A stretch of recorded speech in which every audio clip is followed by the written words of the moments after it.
Yo, bismillah. Ya? Shikolatmas-ku bu.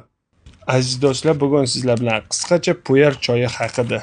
Bu choy hali ommalashmagan bo'lsa-da, kofega o'xshab tez ta'sir qiluvchi va insonni tetiklashtiruvchi qora choydan-da yuqori fermentatsiyada tayyor bo'luvchi yagona choy. Bu choyni damlashda yaxshilab oldin 5-10 daqiqa chayib yuborish kerak va birinchi chayqalgan suvni to'kib tashlab, ichish uchun yangitdan suv quyish kerak. Albatta, qaynagan va qaynoq suv bo'lishi shart. Bu choyning notalari mazasi juda o'zgacha.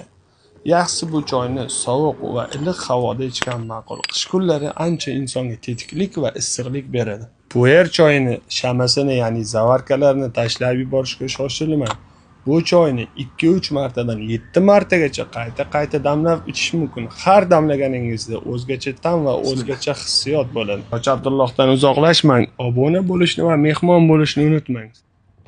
O'zgacha.